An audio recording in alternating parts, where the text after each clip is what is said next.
over the next few months while we have the Avot Ubanim program. I'm hoping that every week at about this time, after about 45 minutes of learning, we'll have somebody to give a story or give a chizuk, and somehow I was chosen to be the beginning thing for the first week. So I don't really look like guinea pigs, but there you go. Okay. Noah, we know, was given a command. And his command was to go and build the table, build the ark. And he did that straight away. And we know that he waited 120 years, he was building it, and building it, and building it. And the people came by and they asked him, well, what are you doing? He told them the whole reason, etc. And then came to a point, almost finished. The mother was just about to start. Well, started to wait 7 more days. We know 7 days for the Avelos, for the Sushulach, or the died. And then there's another little delay in the process. And that process, the delay was, again, the rain started very, very lightly. Very, very lightly. Didn't start to really pour down and for a little while. And all of this was to give another opportunity, and another opportunity, and another opportunity for those people to do teshuvah. And I think one of the things that points out is that while we have an obligation to try to do mitzvahs and try to follow derech Hashem and the way of the mitzvah of Hashem, as soon as we get it, as soon as we have an opportunity, Hashem will never wait, try to give us more opportunities and more opportunities. The mitzvah, the Gemara tells us that a mitzvah comes to your hand, don't let it go to waste. Don't lose that opportunity. Take the opportunity right away, grab it, and do that special mitzvah. And I just read a story, an amazing story, that somebody, you see what the story is, but he took the opportunity to do something right. It wasn't specifically a mitzvah, but it was just the right thing to do, and because of that, saved a life. The story is about a woman whose name was Rachel, and she worked in the New York area as a social worker. And she would go out and visit. Her main job was with elderly people who were living alone, who needed some visitations, usually about once a week, just to make sure they were managing all right and everything was okay. And there was this one particular gentleman who she visited every week. And one week she happened to notice, as she was sitting in the living room talking to him, that beside him, on a little table, was a gun.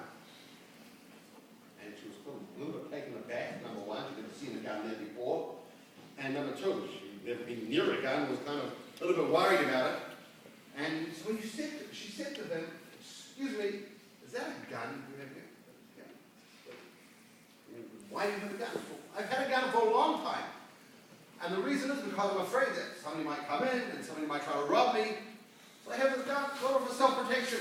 I sleep with it under my pillow. I usually have it covered up. But today, for whatever reason, I don't know why, but for whatever reason, I just decided to not cover it up today. So she said, kind of makes me nervous. Do you mind if we take the bullets out and you give me the bullets and I'll take them?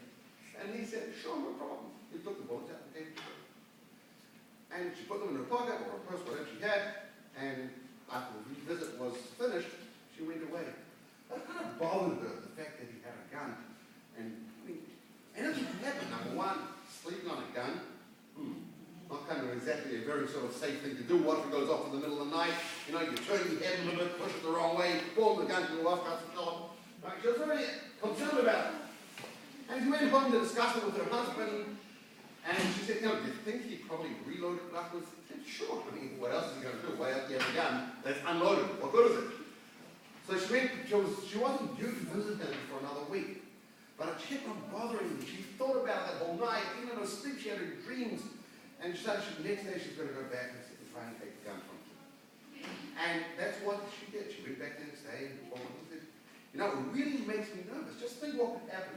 Think what would happen if somebody would break into the house and steal the gun. They could then go use their guns to commit terrible crimes. Maybe you would be their first victim, Pastor Shaw. And he said, okay, fine, yeah, take the gun. She was trying to take it back. He gave her the gun straight away, but she took it, and she left, and she drove straight to the police station, handed it over, told them the story, and handed this gun over. Just as she was leaving the police station, she got a call on her cell phone from that man. She said, you would never believe what just happened. else broke into my house, and they were searching all over the house, and they knocked me on the floor, and they were searching and searching and searching, and they said to me, okay, where is it, old man? He said, where's your gun? I don't have any more, it's gone. And he gave me a big check, and they walked out with us. He said, can you imagine, had that gun been in my place, they would have taken that gun, and they could have cut the shoulder and killed me. Well, so there's a perfect example of someone who had an opportunity to do something and didn't wait. But they did it straight away. They didn't wait till she came back next week when she was supposed to go back. But you went out of her way to go ahead and do that good deed of taking that gun away, and which ultimately, of course, protected him and other people and saved his life.